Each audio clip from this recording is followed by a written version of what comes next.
Steve, we don't have a name for our group yet. I was wondering about that. So you're getting in on the ground floor here. Well, I appreciate the invitation. Talking about book collecting is one of my favorite things to do, so thank you. Very good. I just want to make sure everyone's good here. Is that a moral sense, Nigel? I know that you're not good, Chester. You're a damn good collector, though. That's what counts. Okay, I think we will get started. I'll just let whoever wants to join us, I'll let them in as we go. First of all, welcome Steve Enniss, who's I'll just read out this short bio, and then I will question Steve about book collecting and book collectors from his perspective as the director of one of the great libraries in the world. We're very fortunate to have him. Glad to be with you. So, Dr. Steve Enniss is director of the Harry Ransom Center at the University of Texas at Austin.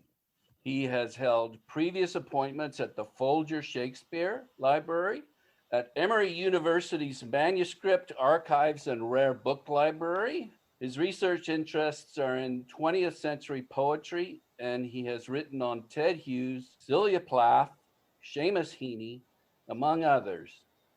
He co-curated the award-winning Grolier Club exhibition, No Other Appetite, Sylvia Plath, Ted Hughes, and the Blood Jet of Poetry. He is past recipient of the Leverhulme Fellowship from the University of London, and he is the author of After the Titanic, a Life of Derek Mahon, published in 2014. He is currently at work on a collective biography of the Belfast group poets. Welcome again, Steve. Thank you, Nigel. Appreciate very much this invitation, and it's good to join all of you. So I'll start it off, and I think we'll go for about 20 minutes and then invite the rest of the group to question you. So first question is, how feasible is it for a collector to believe that his or her collection will be acquired by a library? Sure.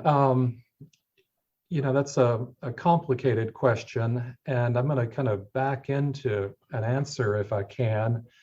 I would say first that the most important thing, I think, in assembling a collection is that the collecting, sustain and give pleasure to you, the collector, and that's, in my mind, is primary. All of us who have assembled a collection of any size or distinction, we often hope that it'll have some permanent home, that it'll be intact permanently. One of the things that collectors generally contribute by assembling a collection is they often become really masters of that specialty, that area of study, that field, the scope of the collection that they're assembling. So I think going along with building a collection is this, absorption in the subject and a kind of mastery of that subject, which gives all of us pleasure. So having, achieved such a thing and put a collection together, we want to see it survive us and remain intact. But that's a difficult thing. And during my career in research libraries, I've had the pleasure of, being part of a successful negotiation for several large collections, which I'd be happy to talk about. But it's an uncommon activity, and more collections are broken up clearly than make that transit into a research library home. And there are a number of factors that, contribute to that unhappy outcome. Sometimes a collector may want to simply pass the joy of collecting the items that they've collected on to another generation. And so sometimes a collector, I'm thinking of the very distinguished early modern collector, Robert Peary, who, when he passed away, had agreed that his collection would be put up at auction. He wanted others to experience the same kind of pleasure and joy of acquiring the individual items as he had. So he was throwing the collection back in a sense. But those of us who might want to see a collection successfully move into an institution have a number of hurdles to overcome. Inevitably, what a collector works towards is some significant size and scale of a collection. Some are even so bold as to aim to assemble comprehensive collections on a certain field. And I'm often approached by individuals who have assembled remarkable collections, but here at the Ransom Center, we have over 1 million rare books in this building. And in the fields where we're actively collecting, a collector's offer would inevitably have a high level of duplication. And so that's an unfortunate circumstance that can be difficult to navigate. What can help is if the collector doesn't need to recover their financial investment in the collection. In other words, if it's more important that the collection you've assembled remain intact than it is that you get your investment back out of it, then you can discount perhaps an offer of a collection that's for sale to an institution, and thus incentivize that institution to take the collection, even if it has a degree of duplication with their holdings. Obviously, if it's a gift collection, that is even more incentive for an institution to look seriously at acquiring a collection. They're still not going to want to duplicate heavily, but they might be willing to accept some level of duplication or accept the portion of the collection that isn't duplicate under a gift arrangement. And that was true, for a couple of very large collections that I was involved in negotiating, a poetry library assembled by a man named Raymond Danowski. The fact that so much of that was transferred to Emory University as a gift was certainly motivating. And similarly, the Dean Eckenberg War Poetry Collection donated here to the Ransom Center, the fact that that was a gift certainly incentivized us to accept the collection, even with the level of duplication that it had. But the fundamental problem is that we invest a lot of ourselves in building a collection, and we invest a lot of resources in building a collection. And if one's thinking of it as a financial investment, then one typically will have a better chance of recovering your financial investment by seeing that collection go into the trade where each book can find its best price. Okay, so perhaps I should put it this way. The Harry Ransom Center has huge resources. You can pretty well buy anything you want. I wish that were the case. Well, as I understand it, the pockets are deep, and you have a lot of latitude. I just wonder what criteria you use to determine what you're going to acquire. Yeah, good question. And, this may vary depending on the particular field. We tend to collect to our existing strengths. We want to add either books or manuscripts, that somehow complement the great depth of the collections here in literature and in theater and in film and photography and art. But generally speaking, there are things that collectors can do to differentiate their collection and make it more attractive to an institution. It's the same kind of thing that our curators are looking for in the trade when they buy individual items. And increasingly, that's unique features of these books. It may be a mark of ownership, and I don't mean simply an autographed copy of a book, which from our point of view and a research library setting typically doesn't add research value to the book.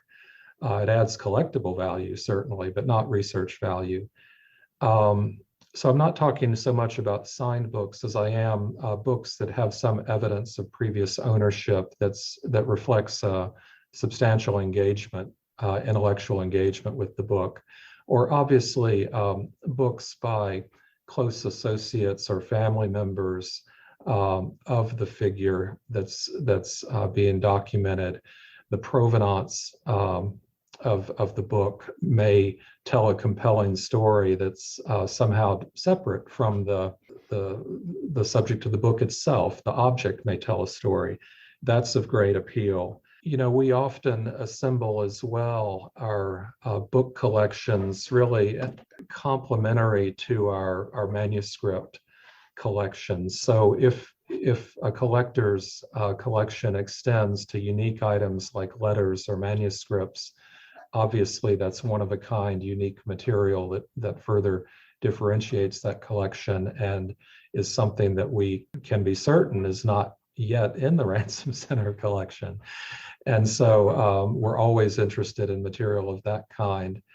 But people have different views of this next category I'll mention, but personally, I find very rare ephemera related to the book in hand to be very attractive, because it's often the type of material, while it's low cost, it's often the type of material that is hard to assemble unless one has that kind of specialist knowledge of the field and is mining those sources of, you know, where that material might be found. So rarity of ephemera or uniqueness of manuscript material or unique marks of ownership, you know, these are some of the things that our curators would routinely look for in adding materials to the collection.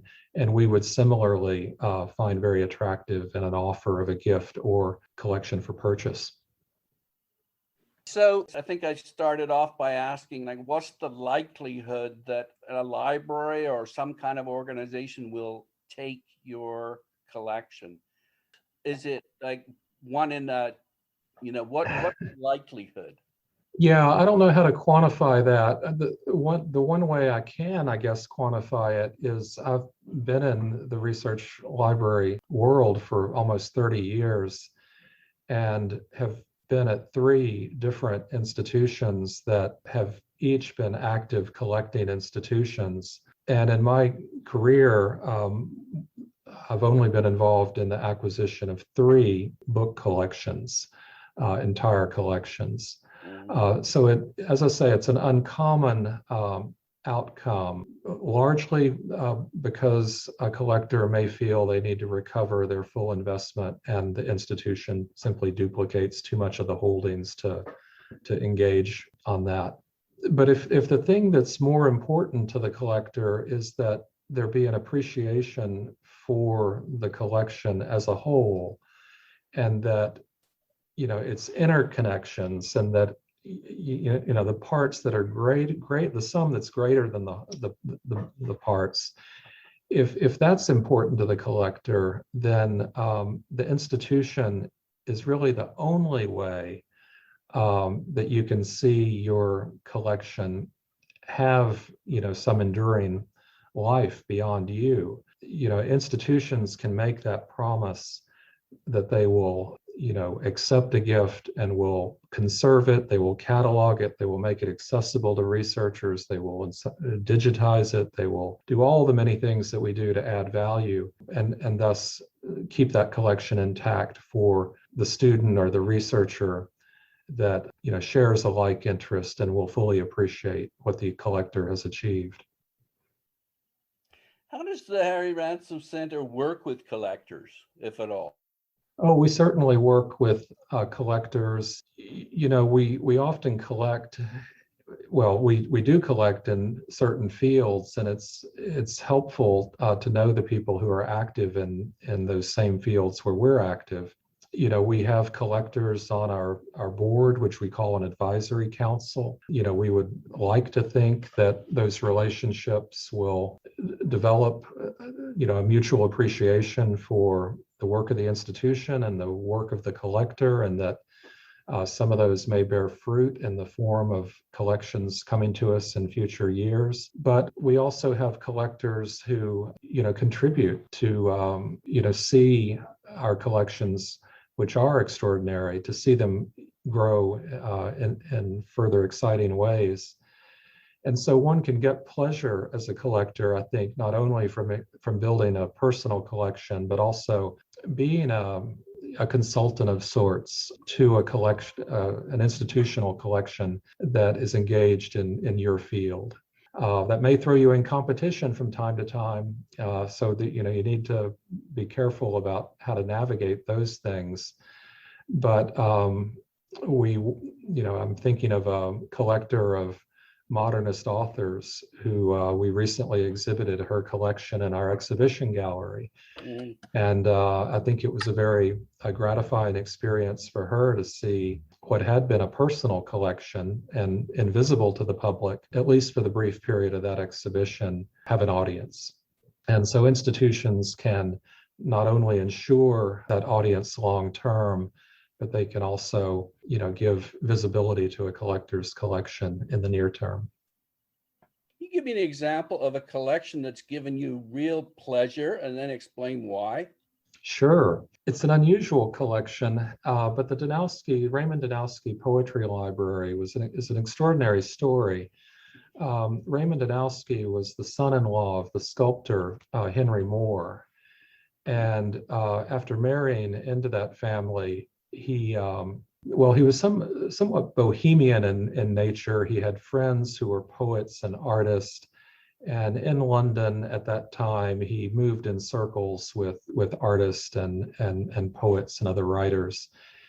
And it was actually to help out a bookseller named Bernard Stone, who lost his lease on his bookshop in Kensington. And when Bernard lost his lease, Raymond Danowski very impulsively said, well, I'll buy your stock. I'll buy everything in your bookshop. Well, Bernard Stone had collected British poetry heavily.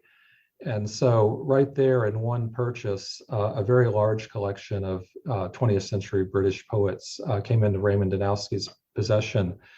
And that piqued his interest, and he began collecting on a scale that's really extraordinary.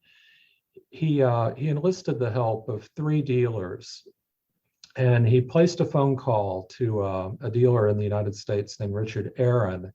And as the story's been recounted to me, Raymond Danowski placed a phone order for all American poetry of the 20th century.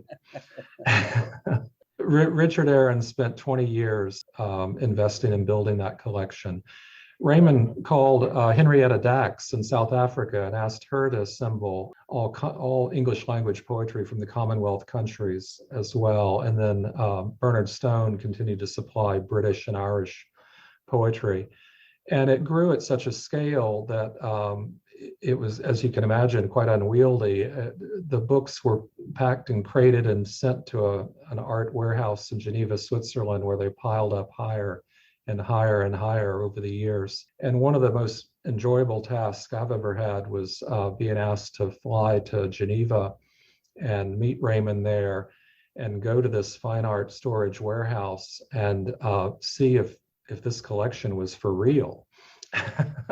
Well, it was for real. And when it was donated to my university at Emory, it had to be shipped in 3 sea freight containers, the size of tractor trailer rigs. And after we were able to catalog that collection, we knew that it numbered over 70,000 books. And while many of those books were ordinary, readily obtainable copies of obscure poetry, because of the scale of it and the comprehensive nature of Raymond's collecting, it also included all of the great rarities of the 20th century. And he had been tempted over the years to stray from the 20th century and acquire things like the 1855 edition of Walt Whitman's Leaves of Grass and other extraordinary high spots. So that was, a unique experience.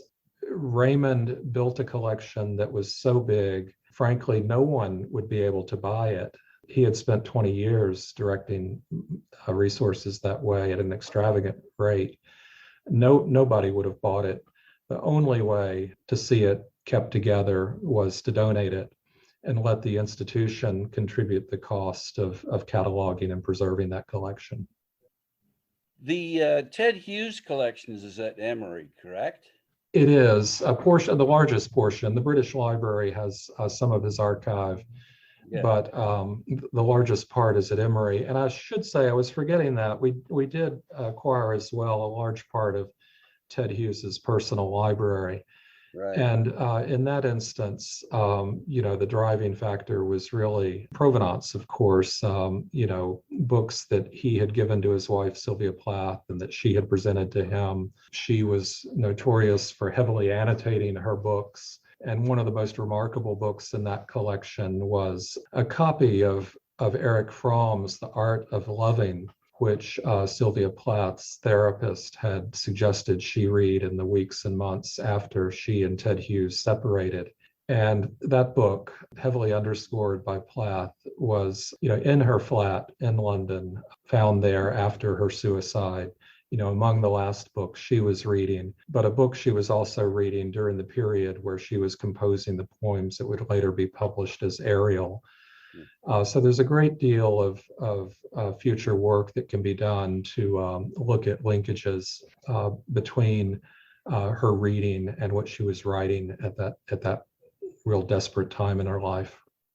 Okay, now the question is, you've got Ted Hughes and Sylvia Plath's American, but you've also recently got Michael Ondaatje. So I wonder if you feel guilty about plundering these countries' literary heritage. No, why would I feel guilty? No, let me say a few things about that. I do think that, as the PEN organization states in their founding charter, that literature knows no frontiers, and that there is a kind of republic of letters where those who appreciate the written word and those who appreciate fine writing and writing that will endure, they establish their own circles of readers and their own circle of study and community. And I have to confess, it sometimes seemed odd to me when a celebrated figure like a poet like Ted Hughes, for example, becomes in the public imagination a national figure, a national property, when poetry by its nature is very seldom nationalistic in its main themes or thrust. So, I think the things that are most important are that, an archive, which we're talking about now, that it be in an institution that has the capacity to really care for that collection and make it accessible, not to necessarily just to students at the University of Texas, though it is accessible to them, but to a global community of researchers. And Nigel, your overstatement of the Ransom Center's affluence is an overstatement, but I will concede that we do generously fund and support, fellows from around the world, researchers from 30 different countries that visited last year to come and conduct research in these collections. So they're not being disconnected from an audience. And, I will qualify this by saying, the audience that my position really exists to support is of course an academic and a scholarly and a research audience. But on the point of Michael Ondaatje, I hear some sensitivity there. I will point out he was Sri Lankan born, not Canadian. So there was some plundering going on before the Ransom Center got involved, perhaps. Well, we're all immigrants here, aren't we? Really? That's right. Yeah. Okay, my final question has to do with advice for the collect. What's your best advice for a collector who doesn't want to toss them back in the ocean? They want to keep it together somehow. They want acknowledgement. They want their life's work and effort to be recognized somehow. What's the best advice you can give them? Well, there's different advice at different stages of your collecting career. And, at an early stage, one could very deliberately, set out to build a collection that will have a degree of distinction that is not going to be duplicated by any institutional collection. And it could be that the subject has been so focused and defined in an area that has been traditionally out of fashion in higher education, that there's a greater chance that an institution will find your collection desirable and a fine complement to their holdings. But if you're talking at a later stage of one's career, one, as I said earlier, needs to incentivize that transaction for the institution. The institution, will have a high degree of duplication in all likelihood. I would suggest forming a relationship with an institution in your community that has a established rare book program, or one, further afield, but nevertheless establish a relationship with that institution. Know who the curator, who the curator is that's most closely aligned with the collecting that you're doing. Building that relationship can be helpful in navigating this. And if you have it within your means, consider helping the institution with the cataloging of that collection. So the institution is not simply accepting a burden, but is also getting tangible help, because there's a risk, even among well-intentioned institutions, that a donated collection may languish for some period of time, given the size of most institutional backlogs. So if you form that relationship, you find an institution that would be receptive to a gift or a gift purchase arrangement, negotiate that early. And one of the benefits of doing that early is you can continue to collect, and you can continue to see how the institution is breathing life into your collection. If you're willing to part with at least part of it earlier, and see how the institution fulfills its obligations to teach new generations of students with your collection, or to digitize and share it widely, what other forms of service they might provide. So, let your expectations be known, but also understand where the institution's coming from and the real world economic factors that they're facing in terms of cost of care. Well, that was very useful. Thank you. And thank you for answering all of my questions. Happy to. Well, and if there are questions from others about anything we've talked about or anything we haven't talked about, I'd be happy to try and respond to questions from this group. Yes, Justin. Yeah, I'll start out with a question. Thanks so much for speaking to us. I guess I am a bit at the earlier stage of my collecting, although I've been collecting for a long time. I wonder how often you see, or how important you think it is that a donated collection comes with a bit of an endowment to support an exhibition or support sort of continued purchases in a collecting area, especially if it's an area that maybe the institution, it's not sort of part of its core collecting mandate. Right. So there are actually several elements of your question that are interesting. You comment on an endowment. That's the most difficult funding for an institution to secure, because inevitably the distribution annually from an endowment is only a tiny fraction of the corpus of that endowment. So it can be difficult to secure a collection endowment because of simply the scale of that financial requirement. What more often happens is a collection might be donated, or there might be a gift purchase arrangement, and some funds might come for an exhibition, for example, or for a cataloger, or the example that you cite, Justin, to make further acquisitions in that area. Providing funds of that kind is enormously helpful, and it's something that Dean Eckenberg has done with the war poetry collection that's here at the Ransom Center. He served in Vietnam and began collecting war poetry soon after that. And is at a stage of his life now where he'd like to see that collection not only be housed, but continue to grow, as you're suggesting by your question. And so he donated that collection to us and is donating as well funds to grow the collection. But he's still acting as a collector himself. So we receive boxes and shipments of new additions to his collection. So he's still kind of collecting in parallel to the collection that's already here. And we're then doing our part in cataloging 6,000 books in this case, and those you can find now on our online catalog. So recognizing the reality of those institutional costs, and if you're in a position to help absorb that either now or through an estate gift at a later date, both of those are strategies that would be very helpful, not only for the institution, but ultimately for the collector who wants to see his or her collection together and appreciated.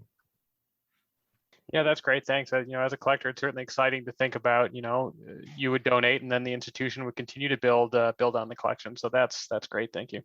Yeah, one should clarify those expectations in the gift agreement, and any gift of this kind, should be well documented. And if you have expectations that the institution is going to continue to collect in this area, that should be spelled out pretty clearly, because you don't want there to be any misunderstanding of that. Steve, I just wonder if there's a library out there that's interested in collectors themselves. So looking at their collections and sort of evaluating what went through their minds to pull that collection together and acquiring it for that reason. Yeah, there are. The Folger, where I spent a number of years, was, we had great interest in early modern collecting practice. And so books with known provenance that one could begin to reconstruct not only the circulation of early modern books, but the collecting habits of in this case, wealthy English collectors at a very early stage was of great interest. But jumping forward to more recent times, I mean, the primary place in this country, of course, would be the Grolier Club of New York, where the whole community of collectors there share this group's commitment to books and manuscripts. And the Grolier collection itself is squarely focused on book collecting.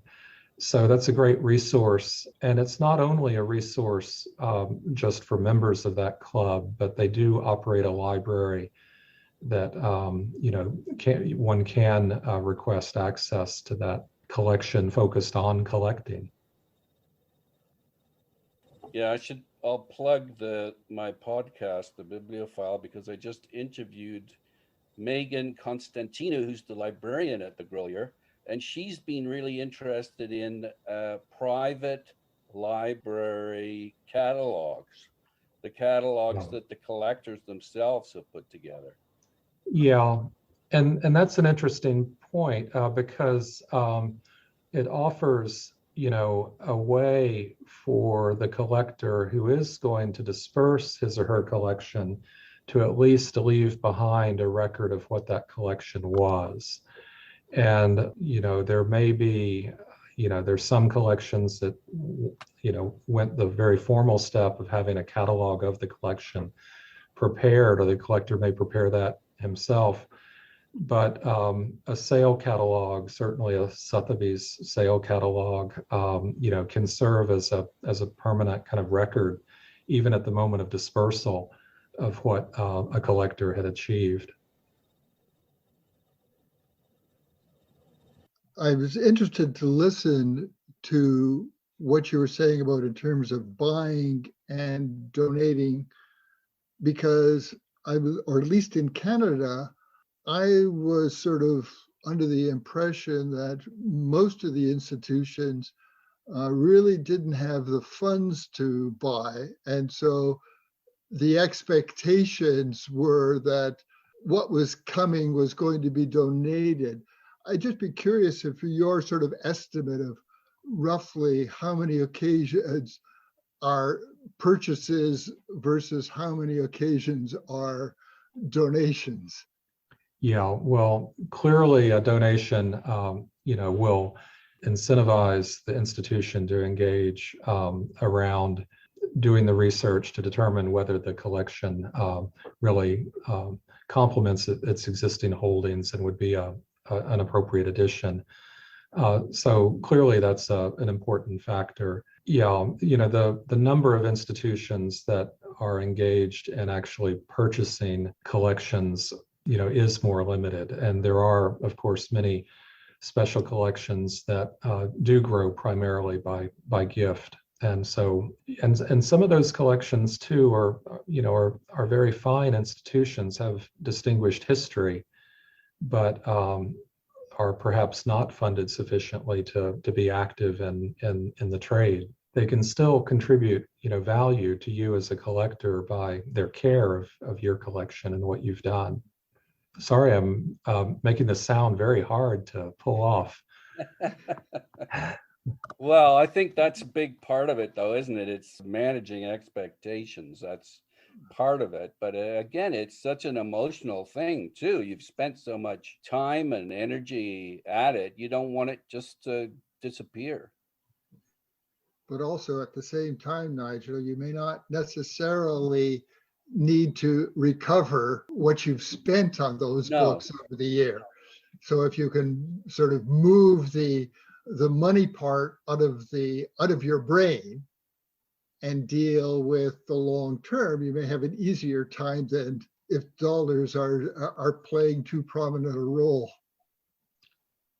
And if perhaps the finances are less a factor if it's the collection is an estate bequest. If you want to continue to build your collection and get pleasure from it, you can still negotiate an arrangement with an institution to receive the collection and care for it after your death. And that achieves the kind of long-term goal that may eliminate, at least for some, the need to recover some of the investment.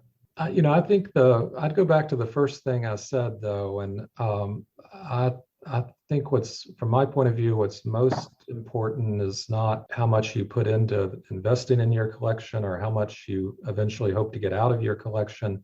What's most important is the pleasure that you get from assembling that collection and developing a kind of mastery of whatever subject or topic or area of focus that you're committed to. So, engage those area collections near you, or ones that have collections in areas that are complementary, and establish relationships there. And you might hear other advice than what I've shared today.